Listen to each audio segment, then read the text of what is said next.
제가 문 읽으면 이제 여러분 답 읽어주시면 되겠죠. 자, 96문입니다.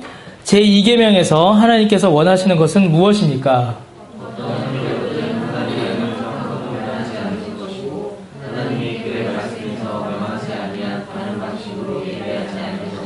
그렇다면 어떤 형상도 만들면 안 됩니까?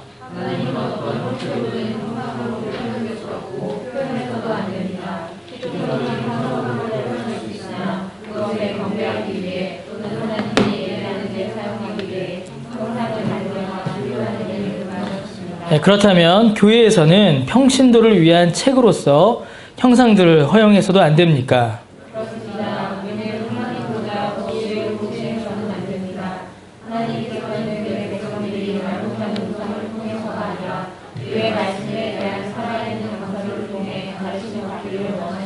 예, 96에서 98문답까지 우리가 쭉 읽었습니다. 특히 이제 98문답 같은 경우에 이제 교회사를 보게 되면은 카톨릭이라고 하죠. 카톨릭이 이제 나뉘잖아요. 서방교회랑 동방정교회로 나뉘죠. 여러분 예전에 배운 세계사를 한번 끄집어내 보세요. 그런 기억 나세요? 예, 난다고. 로마를 중심으로 한 서방교회랑 그리스를 중심으로 한 동방교회 나뉘는데, 그때 나뉠 때의 그 이유 중에 하나가 이제 이 98문에 이거였습니다. 서방교회, 로마를 중심으로 한 서방교회에서는 선교의 목적으로 형상을 만들어야 된다라고 주장했었고, 동방정교회에서는 안 된다라고 했었죠. 그래서 나뉘게 되죠.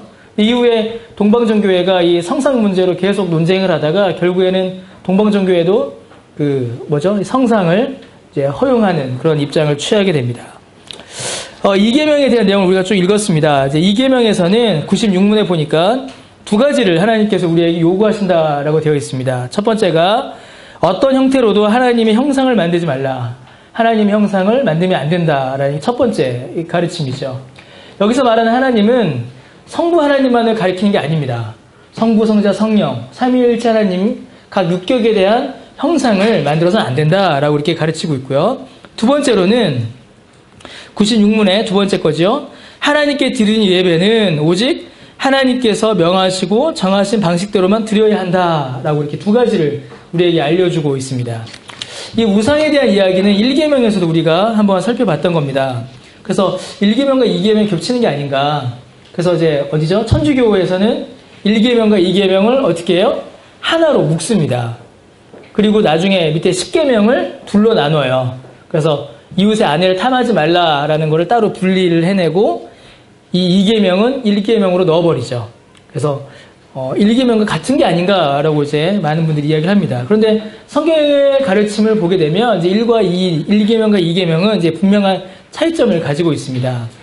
1계명은 우리의 예배의 대상이 누구인가라는 점을 우리에게 분명히 알려줍니다. 예배 받으실 분, 우리가 예배할 분은 누구인가?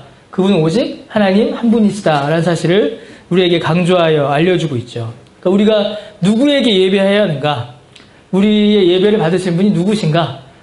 우리 하나님 누구인가? 그 내용이 이제 1계명입니다. 그러므로 지난주에 말씀드렸던 것처럼 1계명이 모든 계명의 근본이 됩니다. 1계명을 지켜야 모든 계명을 지킬 수가 있고 1계명을 지키지 않으면 다른 어떤 계명들도 지키는 것이 무의미해져 버리죠.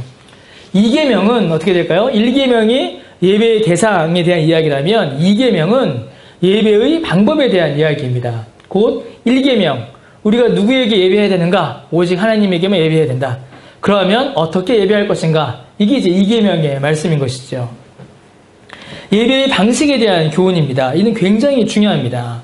어떻게 예배할 것인가? 예배의 형태, 예배의 형식을 어떻게 할 것인가? 이 문제는 여러분 굉장히 중요한 문제예요. 그냥 넘어가는 게 아닙니다. 그냥 예배 드리면 되는 거 아닌가? 마음이 중요하지 형식이 무슨 소용이 있는가? 그런 이야기들 많이 하잖아요. 그 정신, 교회의 가르침, 설교의 교훈은 그대로 두고 형식은 자유롭게 하자. 그래서 시대의 흐름이나 사람들의 관심이나 기호에 따라서 얼마든지 형식을 자유롭게 할 수 있는 것이 아닌가라고 이렇게 많이 이야기를 할 수가 있습니다.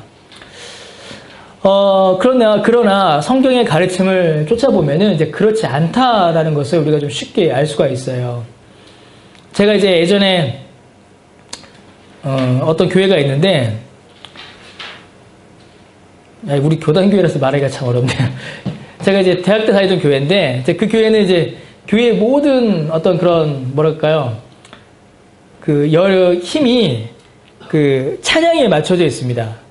이제 여기는 같이 갔던 분이 없네요. 우리 집사람만 같이 갔었네. 근데 찬양에 맞춰져 있다는 말이 무슨 찬양의 성가대 이런 게 아니에요. 여러분 힐송 교회라고 압니까? 호주에? 예, 한국의 힐송이 되는 게 그 교회의 목표예요. 그래서 모든 세션들이 전부 다는 아니고요. 몇 명 빼고 다 프로였습니다. 프로였고 그 굉장한 음이 높았죠. 굉장히 음악이 크고. 그래서 예배 전에 설교 전에 한 1시간 정도 찬양을 했어요. 1시간에서 1시간 10분 정도. 그러면 이제 거의 락 콘서트와 거의 뭐 비슷했죠. 뛰고 부르고. 형식은 자유롭지 않느냐? 내용은 분명하게 지키되. 근데 이제 설교를 딱 시작하게 되면 어떤 일이 벌어질까요? 예, 다 피곤합니다. 다 지쳐요. 땀을 빡 흘렸으니까. 다 자요. 그럼 설교 끝나면 어떻게 될까요? 다시 일어납니다. 왜요? 설교 시간 중에 충분히 쉬었잖아요. 회복된 거죠. 설교 시간 중에. 그 설교 끝나면 어떻게 돼요? 다시 또 찬양이 한 2, 30분 더 있었거든요. 딱 이거 또 뛰는 겁니다. 그러니까 물론 이제 그 열정, 하나님을 향한 마음이야 뭐 누가 뭐라고 할 수 있겠어요. 그러나 그런 형식들의 자유로움이 오히려 예배를 방해하는 이제 그런 일이 일어납니다. 여러분 형식은 우리 이제 많이 그런 얘기 하잖아요. 형식은 내용을 담는 그릇이다라는 말을 많이 이야기합니다. 음식과 그릇이 어울려야 합니다. 아주 비싼 음식을 먹는데 그냥 종이 이런 데다 먹을 수는 없는 것이고 음식에 합당한 그릇에 어울리는 음식 이게 맞아야 되는 것이죠. 성경에서도 예배의 외적인 형식에 대하여서 결코 무관심하거나 마음대로 해도 된다라고 맡겨놓지 않습니다. 여러분 그 아론의 아들들이 있었죠. 레위기 10장에 보면은 아론의 아들 이름이 뭘까요? 퀴즈. 아론의 아들 2명 이름은 나답과 아비후에 맞추는 사람이 있네요. 예. 제사장이죠. 근데 나답과 아비후가 레위기 10장에 보면은 어떻게 돼요? 제사에 쓰는 다른 불을 가져왔다라는 표현이 있습니다.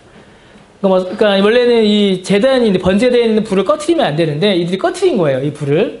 벌써 이제 율법을 어긴 거죠. 그럼 이 불을 붙이기 위해서도 정해진 율법대로 따라야 되는데 그냥 급하니까 그냥 대충 찍 해서 그냥 붙인 거예요. 그래서 어떻게 됩니까? 이 둘이. 하나님께서 죽여버리세요. 곧 하나님께서는 예배의 형식도 하나님께서 무관심하지 않으십니다. 그 마음과 정성이 적절하게 담겨질 수 있는 예배의 형식을 하나님께서는 정하셨고 또 그 말씀대로 우리가 예배를 드려야 합니다. 우리의 마음대로 예배할 수가 없다는 것이죠. 하나님을 우리의 마음대로 대해서는 안 됩니다. 예배의 형식이 정해져 있다는 말은 하나님을 우리 마음대로 우리의 생각대로 하면 안 된다는 것을 의미해요. 어른을 대할 때에도 뭐가 있어요? 예의와 범절이라는 것이 있죠. 국빈 방문이라고 하죠. 우리나라 대통령이 해외를 갔는데 국빈으로 갔을 때는 국빈에 합당한 영접을 합니다. 공항에서 사회를 하거나 뭐 부통령이 나오거나 대통령이 직접 나오거나 나와서 하죠. 근데 만약에 어떤 한 나라의 장관이 갔다라고 하면 어떻게 돼요? 공항에서 사열하고 도열하고 그렇게 하지 않아요. 그냥 공항으로 들어오면 됩니다. 장관들은. 대하는 대상에 대한 예의와 범절이 분명히 있는 겁니다. 아무리 가까운 사람이라 할지라도 최소한의 매너와 예의가 있는 것이 분명하죠. 사람 사이에도 그런데 모든 것의 창조주이신 하나님을 향한 예의와 자세가 있다는 것이에요. 그것이 예배를 통하여서 가장 분명하게 드러납니다. 그런 하나님을 향하여서 우리 마음대로 내가 좋아하는 방식으로 하나님을 예배해서는 안 되는 것이에요. 우리의 마음이 분명히 정해져 있다면 그에 합당한 형식도 분명히 따라와야 합니다. 하나님께서 원하시는 방식, 하나님께서 성경에 명하신 방식으로 우리가 하나님 앞에 예배 드려야 합니다. 형상의 문제를 가지고 오는 것도 이와 비슷한 문제예요. 왜 형상을 만들지 말라라고 하시냐면 하나님을 어떤 형상으로 만든다는 것 자체가 하나님을 내 마음대로 대하는 것이 되고 맙니다. 내가 원하는 하나님, 내가 소망하는 하나님을 그렇게 그려내는 그런 일을 이제 범하고 마는 것이에요. 왜 성모 마리아상을 만들죠? 카톨릭 얘기를 참 죄송하지만 왜 마리아상을 만듭니까? 왜 만드냐면 이제 뭐 천주교에 계신 분들은 뭐 그렇지 않다라고 말을 하지만 대부분의 역사학자들과 종교학자들이 뭐라고 하냐면 그 당시에 유럽의 많은 여신들을 마리아로 바꿔놓은 곳이다 라고 설명합니다. 많은 여신들을 바꿔놓은 곳이다. 그러면 천주교 안에 있는 많은 성인들은 뭘까요? 그것 역시도 유럽에 있었던 많은 신들, 지난주 루터 얘기했죠. 광부의 신, 뭐 바다의 신, 이런 것들을 성자라는 이름으로만 바꿔놓게 되는 것이에요. 어떤 형상을 만들고 어떤 하나님 외에 숭배할 대상을 만들어버리면 그 자체가 내가 하나님을 대하거나 내 신앙의 요소가 되어버리고 마는 것입니다. 하나님을 내 마음대로 대하는 것이 예배의 어떤 무질서, 그리고 형상을 만드는 것으로 우리에게 나타나게 되는 것이죠. 하나님은 어떤 식으로든지 형상화할 수 없습니다. 그리고 형상화하여서는 안 됩니다. 신명기 4장 15절에 보면요. 여호와께서 호렙산 불길 중에서 너희에게 말씀하시던 날에 너희가 어떤 형상도 보지 못하였은즉 너희는 깊이 삼가라 라고 되어 있습니다. 신명기 4장 15절에 하나님께서 하나님을 드러내실 때에 형상으로 보이지 않으셨기 때문에 그 하나님을 형상으로 만들어서는 안 된다라는 것이죠. 하나님께서 자기 자신을 어떤 형상을 통하여서 나타내지 않으신 것이 가장 분명한 이유입니다. 하나님의 자기 계시, 하나님의 자기를 드러내심은 눈에 보이는 외적 형태가 아니라 말씀의 계시를 통하여서 나타나셨어요. 그래서 어떻게 되죠? 모세가 어디에 가죠? 그 떨기나무에서 하나님이 임하시는 불을 보죠. 그럼 하나님이 불로 임하신 겁니까? 그걸 그렇게 해석해서는 안 돼요. 하나님은 그 자리에서 어떻게 하셨어요? 모세에게 말씀하셨죠. 시내산에 모세가 올라갔습니다. 율법을 받으러. 하나님께서 어떻게 내셨어요? 율법의 계명을 주심으로 나타나셨습니다. 제가 좀 갑자기 좀 생각이 안 나네요. 어디죠? 제가 성경이 갑자기 생각이 안 나는데 하나님이 나타나실 때에 진동으로도 아니고 지진으로도 아니고 우레소리도 아니고 세미한 음성으로 나타나셨다라는 성경 구절이 있어요. 내가 그걸 어디에 이사야인가요? 어디에요? 예? 어디요? 선지서예요. 예. 예, 제가 지금 어디라고요, 사모님은? 창세기로 안 했어 방금? 아니요. 어디 선지서인데 지금 제가 갑자기 생각이 안 나네요. 좀 적어올 건데. 하나님은 외적인 형상이나 외적인 형태나 어떤 활동으로 드러내시는 분이 아니라 세미한 음성, 그 계시의 말씀으로 하나님을 드러내십니다. 요한복음 4장에 우리가 아침마다 하나님은 영이시니라고 하죠. 하나님은 영이시다라는 말은 육체가 아니시다라는 말씀입니다. 이 말은 육체가 가지고 있는 어떤 힘을 발휘하지 못하신다라는 의미가 아니라 육체의 제한에 갇혀 계신 분이 아니시다라는 의미예요. 육체로 하나님을 그려낼 수가 없다라는 겁니다. 사람의 육체는 팔이 몇 개예요? 2개죠. 오른팔에 컵 들고 왼팔에 책 들면 이 아이패드는 제가 못 들어요. 그럼 하나님 이렇게 2팔만 있는 존재로 제한될 수 있는 분이 아니라는 겁니다. 하나님은 그런 육체가 아니세요. 야고보서 1장 17절에도 하나님을 가리켜서 변함없으시고 회전하는 그림자도 없으시다라고 설명합니다. 어떤 외적인 형태로 육체의 모습으로 하나님을 제한할 수가 없다라는 것이죠. 그럼에도 불구하고 사람들이 자꾸 하나님의 형상을 만들려는 이유가 있습니다. 하나님께서는 그 이유에 대해서 명확하게 설명하시는데 신명기 4장 16절에 보시면 사람이 스스로 부패하여 자기를 위하여 어떤 형상을 만든다라고 말씀하세요. 곧 부패와 자기 자신의 유익을 위하여 하나님의 형상을 만든다라는 것입니다. 출애굽기 20장 4절에서도 하나님께서 십계명을 말씀하시면서 너를 위하여 새긴 우상을 만들지 말라라고 하세요. 곧 우상을 만들고 하나님의 형상을 만드는 것은 누굴 위해서다? 나를 위해서라는 거예요. 내 만족, 내 유익을 위해서다.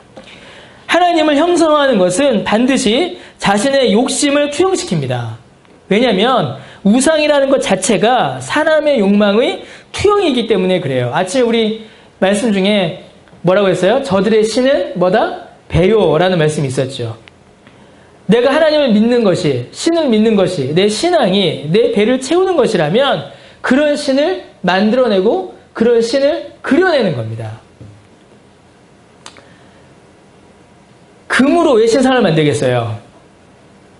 금이 갖고 싶어서예요. 금을 갖고 싶어서. 왜 뚱뚱한 신상들이 많을까요? 부를 갖고 싶어서 그렇습니다. 고대 근동에 많은 우상들이 있죠. 비너스 상이라고 하죠. 고대 근동에. 그러니까 이 비너스는 우리가 아는 누가죠? 미켈란젤로 맞나요? 그 그린 비너스 말고 고대 근동 지방의 아뎀이라든가 그런 우상으로서의 비너스상들이 있어요. 그럼 그런 비너스상들은 굉장히 뚱뚱하죠. 막 몸이 이래요. 그리고 어떻게 돼요? 유방이 수십 개가 온몸에 달려 있습니다. 다 뭘 의미하는 거예요? 다산과 풍요를 상징하는 거예요. 신이 아닌 인간의 욕심이 투영된 게 우상의 형상입니다.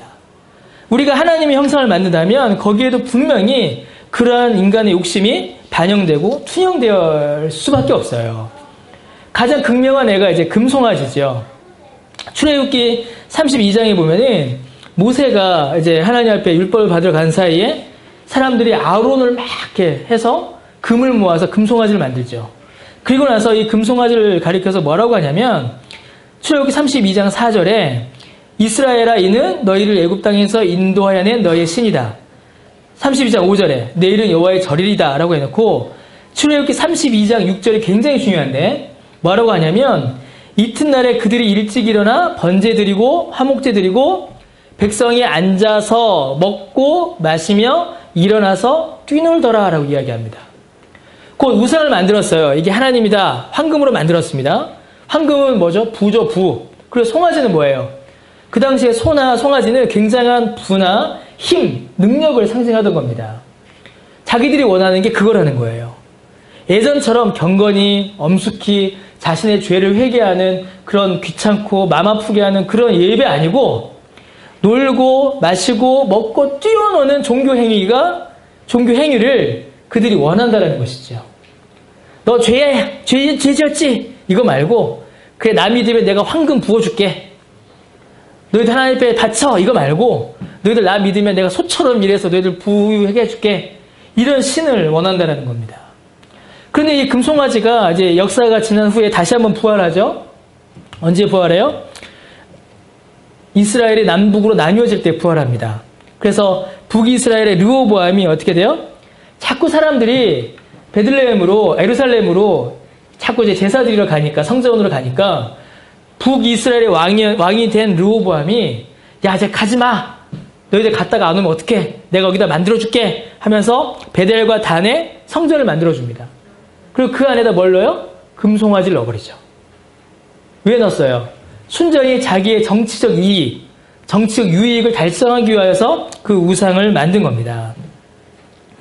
하나님의 형상을 만드는 것, 형상을 만들어서 하나님이다라고 하는 것은 단순한 우상의 문제가 아니라 하나님을 모욕하는 것이요, 내 마음대로 하나님을 만들어내는 것이에요.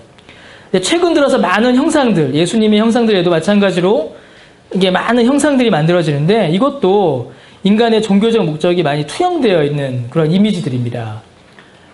패션 오브 크라이스트 같은 영화는 이제 전형적인 철저한 로마 카톨릭 영화입니다. 철저한. 왜냐면 멜 깁슨 자체가 카톨릭이에요. 아주 독실한.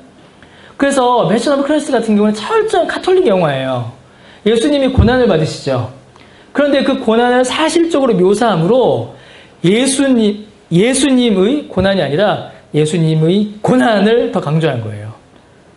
우리도 예수님처럼 고난을 받으면 거룩해질 수 있다라는 메시지가 더 강하게 나타납니다. 하나님을, 예수 그리스도를 그려내버린 것이죠. 제가 오늘 이제 이걸 쓴 게 이것 때문이에요.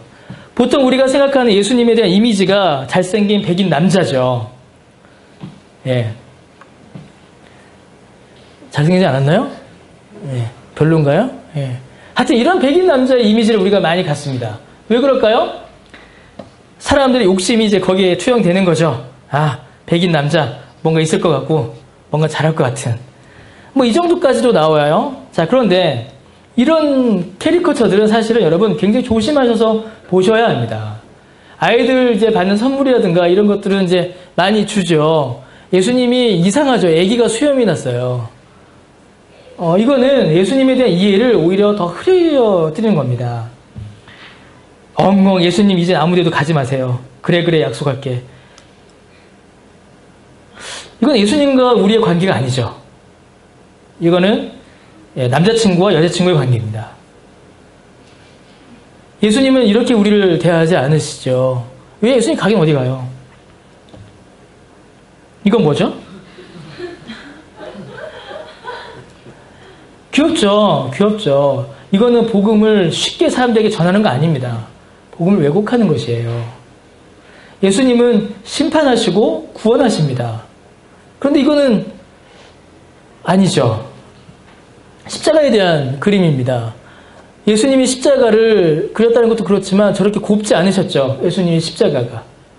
옷이 나체였습니다. 예수님. 그리고 온몸에 피투성이가 됐었고 고난 당하셨었는데 지금 저 그림만을 가지고서는 그려낼 수가 굉장히 어려워요. 그 다음 사진이 아주 기가 막힌 사진이 있는데 제가 이걸 보여드릴까요? 도그마라는 영화 혹시 아세요? 옛날에 99년인가 98년 나온 영화인데 거기에 이제 도그마의 예수님이라는 그 영화에 나오는 이제 예수님 상이에요. 근데 실제로 이런 예수님 상을 이제 팔고 이제 믿는 사람들이 있습니다. 아주 멋진 예수님이시죠? 너는 할 수 있어. 아주 힘이 나지 않습니까? 예. 가슴에 뜨거운 사랑, 아주. 우리 교회 앞에도 칼빈 로고가 있고 루터 로고가 있죠. 모든 신학적 로고는 모두 다 신학적 해석을 담고 있어요. 어떤 것도.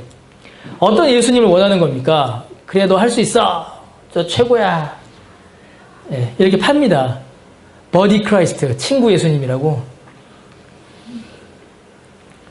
근데 다음 건 좀 무서워요. 제가 이제 사실은 이제 어제 제가 저녁에 막 이미지 검색을 하는데 좀 무서운 그림들이 많아갖고 애들이 보면 좀 그래서 좀 지웠는데 중학생이니까 이제, 그지?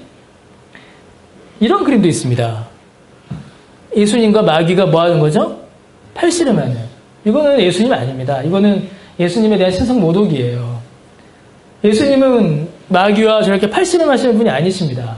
어디 감히 마귀가 예수님 앞에 나와서. 성경에 보면 귀신들이 뭐라고 해요, 예수님 앞에. 당신이 왜 나와 당신이 무슨 상관이 있나이까. 나를 떠나소서. 내가 당신을 압니다. 하나님의 아들 다윗의 자손 예수여. 엎드립니다. 이거는 아니죠. 다음 거 더 기가 막히죠. 이게 전부 다 사람의 욕심이 투영된 거예요. 이런 예수님을 원하는 겁니다. 제일 경악했던 그림이죠. 근데 여러분 이 그림 보면서 은혜 받는 사람들이 있어요. 이걸 보면서 야 나도 저런 예수님 믿어야지? 아닙니다. 이건 예수님에 대한 그림이 아니에요. 예수님 십자가에서 죽으셨습니다. 근데 저건 뭐죠? 예수님이? 와 근육이 장난 아니죠? 십자가를 부러뜨리고 전혀 고통과 슬픔이 없이 일어나 있죠. 이거는 신성 모독입니다. 이거는 우상숭배예요. 예수님이라고 결코 말할 수 없고 말해서도 안 됩니다. 그런데 이런 식으로 예수님을 이미지화를 한다는 거예요. 예수님이 성육신으로 이 땅 가운데 오신 것은 자 너희들 내 그림 그려 나 이렇게 생겼어 이걸 위해서 예수님이 성육신으로 오신 것이 아니에요. 그렇게 생각하면 안 됩니다. 예수님이 성육신으로 오신 것은 우리와 같이 되사 우리와 같은 고통을 당하시기 위해서 성육신하신 것이지 눈에 보이지 않는 하나님을 눈에 보여주시기 위하여 육체를 입으셨다. 그러니 나를 그려라. 그게 아닌 겁니다. 근데 이건 아주 복음을 해방하는 것이죠. 자, 이제 여기까지 이제 예수님이에요. 제가 이제 검색을 해보다가 이제 혹시 성부 하나님에 대한 이미지는 없을까? 성령 하나님은 뭐로 그릴까요? 성령 하나님은 거의 다 비둘기가 가장 많습니다. 비둘기. 그럼 성부 하나님에 대한 이미지는 없을까? 검색을 해봤죠. 있었습니다. 성부, 성자, 성령이세요. 성부가 어떤 분이세요? 수염난 할아버지죠. 제우스와 같은 이미지입니다. 산신령이요? 이게 삼위일체가 설명이 될까요? 이건 삼신론입니다. 이거는 삼위일체가 아니에요. 삼신이에요. 나뉘어져 있는 거죠. 이거는 합당하지 않습니다. 이 그림이 이제 가장 천주교에서 많이 사용하는 삼위일체 성부 하나님에 대한 이해입니다. 예수 그리스도, 여기는 성부 하나님, 저기 성령 이렇게 그려내는 것이죠. 모자를 쓰고 계시죠? 이 성부 하나님으로 그려진 그림에 저 모자가 이제 천상의 모자, 삼층천 모자인데 저 모자를 누가 쓰냐면 교황이 씁니다. 제가 이제 구글 이미지 검색을 하다가 홀리 파더, 성부 하나님을 검색을 했어요. 홀리 파더 한번 해보자. 지저스 크라이스트 했으니까 홀리 파더를 딱 검색을 했는데 저 깜짝 놀랐습니다. 누가 딱 뜰까요?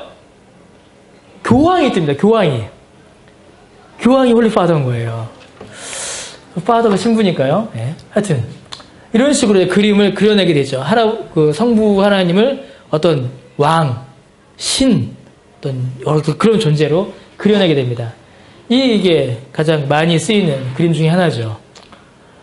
성부 하나님을 완전히 어떤 신적 존재로 이거 십자가 지우면 그냥 제우스 이렇게 되는 겁니다. 제가 본 것 중에 이제 가장 충격적인 마지막 사진인데, 이제 블랙 지저스라는 그림도 있었습니다.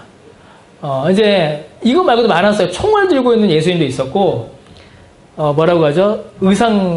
성도착자, 여자 옷을 입고 있는 예수님도 있었고, 마약을 들고 있는 예수님도 계셨고, 뭐 총, 칼 이런 예수님도 많았습니다. 왜 그럴까요? 다 자기들이 욕망을 투영하는 거예요. 예수님은 동성애자도 사랑하신다. 예수님은 마약 중독자도 사랑하신다. 예수님은 흑인도 사랑하신다. 왜 흑인 사랑하시죠?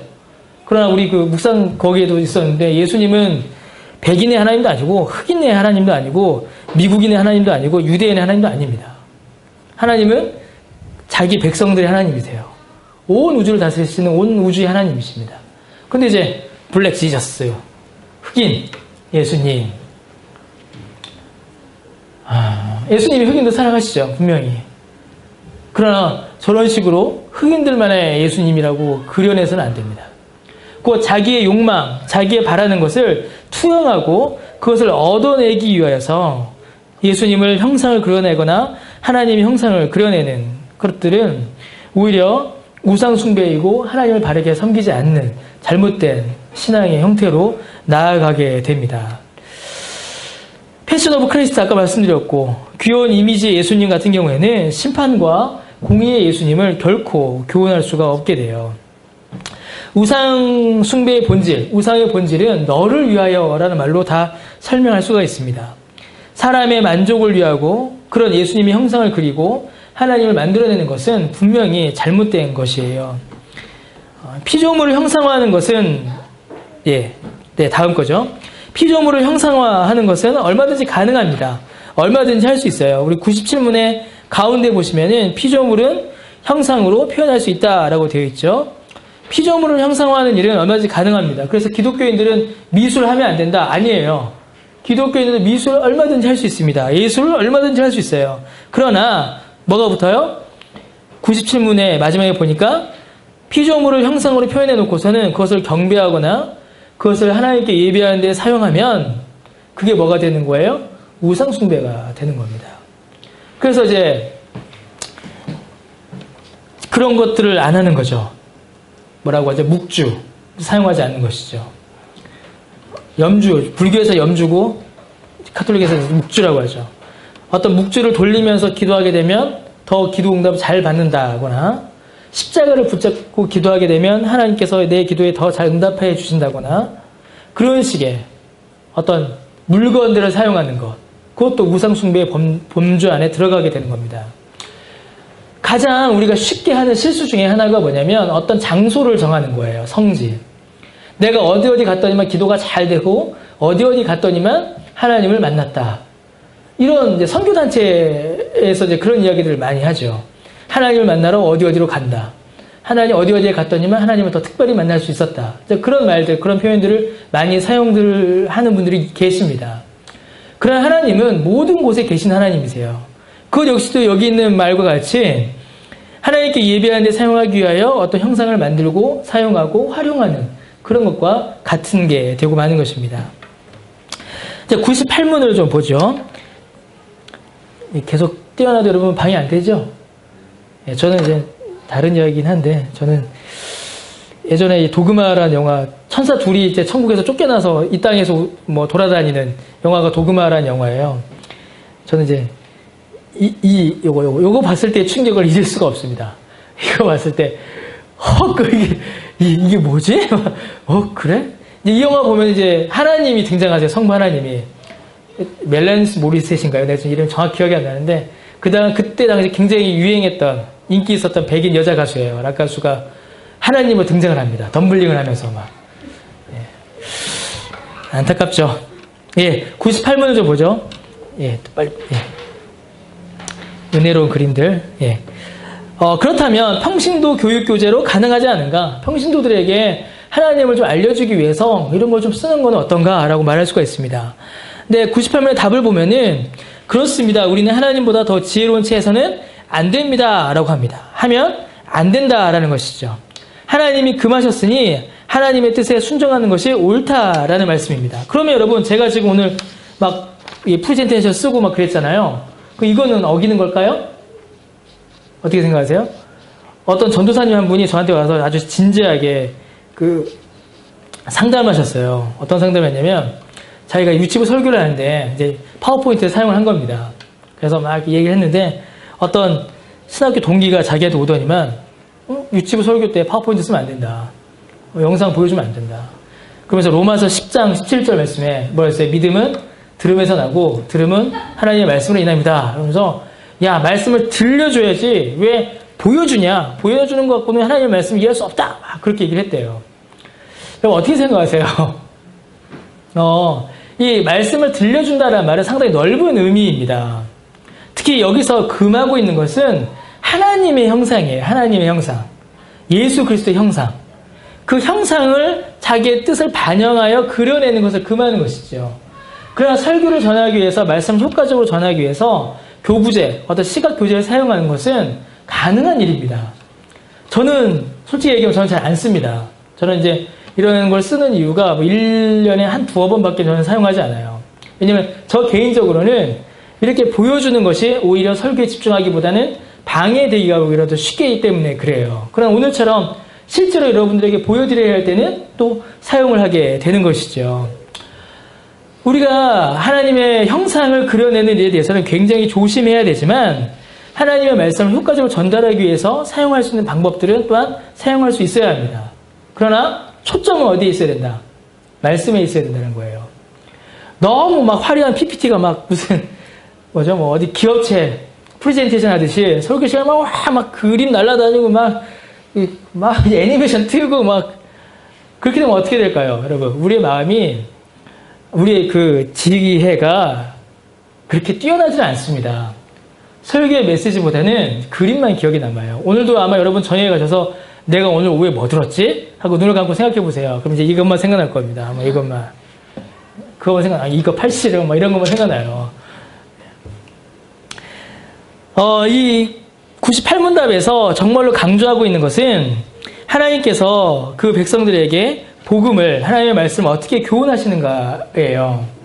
하나님께서 그 백성들에게, 그 자녀들에게 하나님의 말씀을 가르치시는 가장 중요한 방식은 말씀입니다.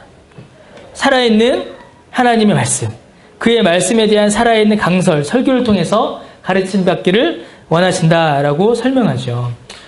설교가 복음을 전하고 하나님을 알고 배우는 가장 중요한 도구여야 합니다.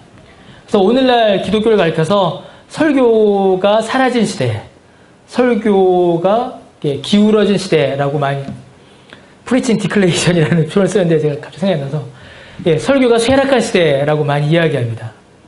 설교의 쇠락은 이제 여러 가지 이유가 있을 수가 있어요. 그러나 가장 분명한 거는 설교의 자리를 영상이라든가 어떤 매체에다가 내주었기 때문입니다.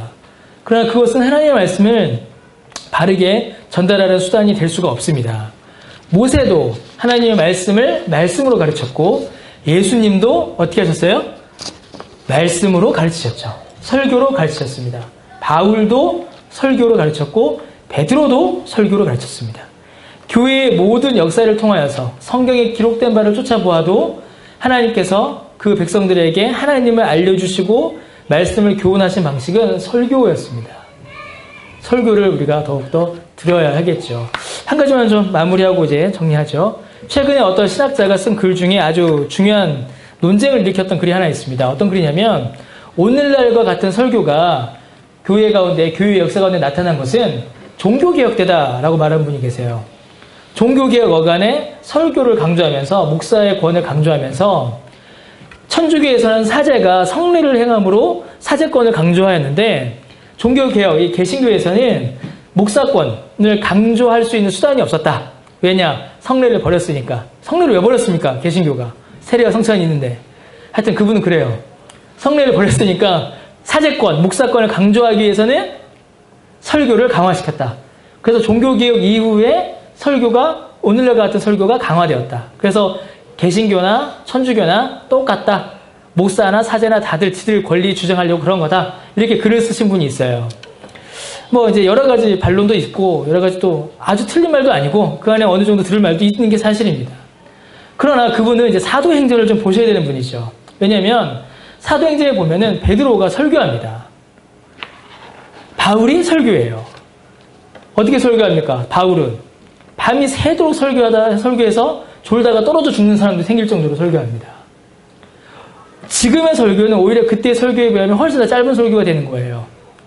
종교개혁 때가 아니라 초대교회 당시부터 예수님과 사도들이 말씀을 전하고 주의 백성들을 양육하고 교육한 방식은 설교였습니다. 그래서 설교가 강조되고 강화되고 설교가 주의 말씀에 합당하게 선포되어져야 하는 것이죠. 예, 이제 결론이 조금 이상하게 가는데 그래서 여러분들 저를 위해서 기도해 주시고 설교 똑바로 할 수 있도록 엉뚱한 소리 하지 말고 설교 정말 하나님의 말씀에 잘 집착하여 설교할 수 있도록 기도해 주시고 여러분도 교회의 설교를 이제 소중히 여기시고 말씀 듣기를 이제 힘을 내시기를 좀 부탁을 드립니다. 설교 가운데서 하나님께서 우리에게 주신 교훈을 잘 받아 누리는 그런 영적인 은혜가 또 우리 모두에게 있게 되기를 바라겠습니다. 예, 기도합시다. 하나님 은혜를 감사드립니다. 오늘 우리가 또 2계명을 살펴보았습니다. 2계명의 말씀을 통하여서 형상을 만드는 것이 얼마나 위험하며 우상 숭배를 조심해야 하고